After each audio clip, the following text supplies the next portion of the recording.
بسم الله الرحمن الرحيم. ازيكم حبايبي؟ عاملين ايه؟ مساء الفل عليكم. النهارده بقى جايه لكم بوصفه يعني عليها اقاويل كتير. هنعمل مع بعض طاجن سمك قراميط. طبعا السمك القراميط بنسمع عنه كده حاجات كتير يعني. في ناس بتحبه قوي، في ناس ما بتحبوش. عشان نشتريه لازم يبقى له مواصفات معينة طبعا. احنا طبعا عشان نشتريه لازم يكون سمك نيلي يعني، ما يكونش من المزارع او من الترع. طبعا تكون السمكة مميزة بان يكون لونها الرمادي وبطنها تكون مايلة للون الابيض. وطبعا اهم شيء ان احنا لازم نسلخه طبعا من اي، عشان ما يبقاش فيه بكتيريا او اي حاجة عليه مش كويس. تمام. زي ما انتوا شايفين الطاجن روعة جدا، وعملنا معاه شوية رز حلوين. بصوا السمكات تكون مايلة للون الرمادي. وطبعا يكون قلبها كده ابيض وجميل زي ما انتوا شايفين انا بوريها لكم. وبرده من الشروط المهمة جدا ان انتوا تشتروا السمكات تكون صغيرة مش كبيرة. يعني السمكات دي حوالي كيلو. ليه بقى؟ عشان ما يكون صغير بيتغذى على الحشائش، نبقى ضامنين كده انه بياكل خضرة يعني او حاجات ايه نضيفة. تمام. طبعا زي ما انتم شايفين انا ببطئ المشهد ده عشان اوريكم السمكيه. طبعا ببتدي اسلخه. طبعا ايه الاول؟ اول حاجه طبعا في بطاريخ فتحت القلب بتاعه، ودي بطاريخ. طبعا احنا بنخلي الراجل يذبحه الاول، او احنا بنذبحه في البيت. وعشان نذبحه في البيت لازم طبعا نذبحه. اقول لكم دلوقتي نذبحه ازاي، بس انا بوريكم دلوقتي احنا كده بسلخه. طبعا زي ما انتم شايفين بدي كده ثقب كده بالسكينه في الجلد، بعدي السكينه في الجلد وببتدي اسلخه بالراحه واحده واحده كده. وابتدي اسلك بالسكينه وابتدي اسلخ زي ما انتم شايفين، اشده كده زي ما انتم شايفين. بصوا لحد طبعا ما ايه انضفه تماما من الجلد بتاعه. طبعا كلنا شاطرين وكلنا كده ايه زي ما انتوا شايفين. نلاقيها معصلجه معايا بروح عاملاها بالسكينه كده واسلكها واسلخها تمام. وطبعا من الشروط ان احنا طبعا نذبحه، لازم نذبحه بطريقه يعني شرعيه، اكننا بنذبح بقى فراخ. وما نشتريش السمكه اللي تكون ميته، لازم السمكه تكون صاحيه. تمام. ونذبحه بطريقه شرعيه، ان احنا بنذبحه من فوق كده غير عكس الطيور. بنذبحه من فوق من عند الراس من فوق، ونمسك فوطه كده ونمسكه كويس ونروح دابحينه. يا اما بنخلي الراجل طبعا يذبحه. طبعا انا غسلته كويس جدا بالليمون والملح والدقيق وشويه من الجنزبيل كده عشان يبقى فله كده معانا. وبعدين ضفت طبعا توم وفلفل وتوابل سمك وطبعا شويه من الكركم كده، مع ربع معلقه من الكركم وشويه من الكمون. يعني التتبيله العاديه اللي احنا المعتاده بتاعتنا. والدقيق حطيت عليه معلقتين من النشا عشان انا عايزاه مقرمش كده وناشف وجميل. شويه من الفلفل الاسمر وبرده شويه من الكركم صغيرين كده. وبرده من عندي اضافه بسيطه كده ضفت يعني سيكه كده او ربع معلقه كده من ايه من الزعتر، يدي ريحه كده للسمكيه. اوكي. وطبعا هنا نبتدي طبعا نبدر السمك بتاعنا.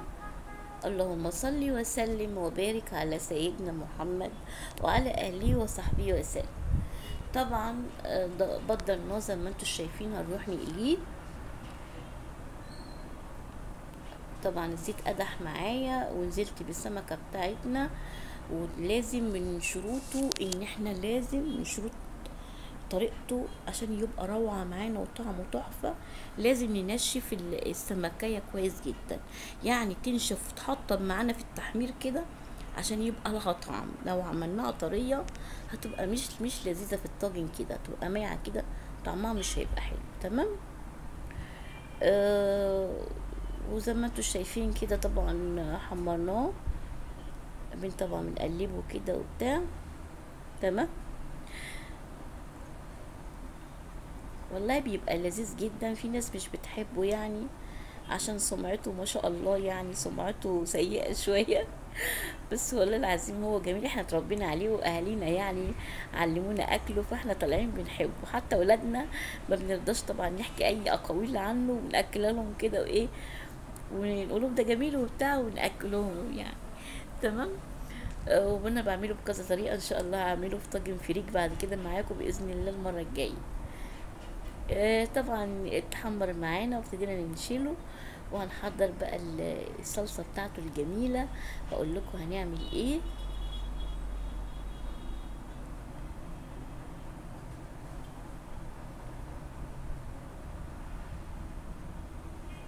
طبعا معانا جزر، معانا فلفل، ومعانا بصل جوليان. انا بحب في الطواجن ان انا اقطع البصل بقول لكم البصل جوليان، اوكي. وابتدينا طبعا ايه، ندبله كده، ونبتدي طبعا هننزل بعصير طماطم. الاول هضيف طماطمايه كده مقطعه عشان تدي تسكيره كده معايا، تمام.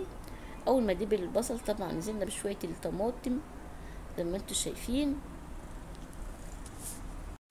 هنديها تقليبه، وهننزل طبعا بشويه عصير طماطم او شويه صلصه محترمين كده عندنا، تمام. يعني حوالي نص كيلو كده من الطماطم. ما بحبش اكتر الطماطم قوي في الطواجن، تمام. طبعا هننزل زي ما انتم شايفين. انا الفيديو علق ليه يا جماعه؟ مش عارفه الفيديو علق. المهم يعني نزلنا بشويه طماطم كده حلوين.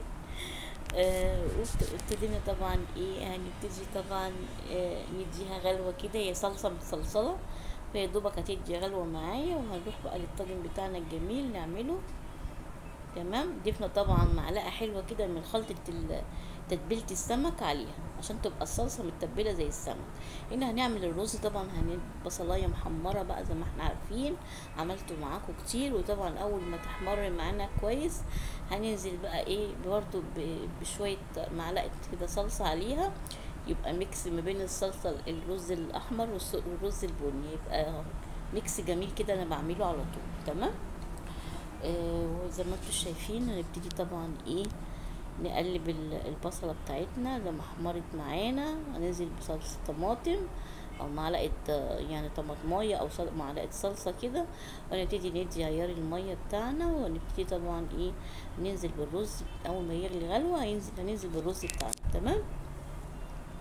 اللهم صل وسلم وبارك على سيدنا محمد وعلى اهله وصحبه وسلم. طبعا بقى زي ما انتم شايفين هننزل بالرز. الاول هنروح طبعا ان احنا قبل اسيبه يغلي شويه غلوه، وهنروح طبعا نعمل الطاجن بتاعنا زي ما انتم شايفين. نفرغ طبعا اول شويه صلصه حلوين كده او صوص حلوين من الصلصه، وهنبتدي ننزل بالسمك بتاعنا، وبعدين هنضيف بقيه الصوص بتاع الصلصه، اوكي.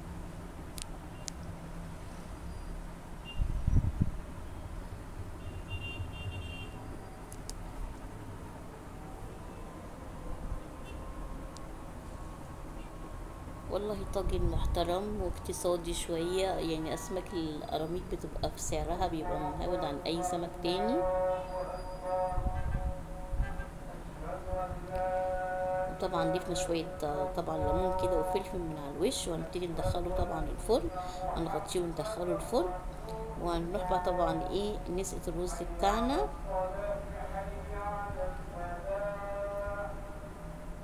تمام. معلش بقى صوت الأذان.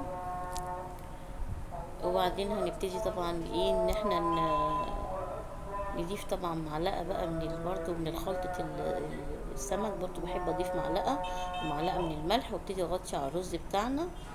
وكده ما شاء الله الاكل هيخرج معانا تحفه جدا. السمك روعه روعه جدا. حبايبي واخواتي متنسوش اللايك والشير والسبسكرايب. السلام عليكم ورحمه الله وبركاته.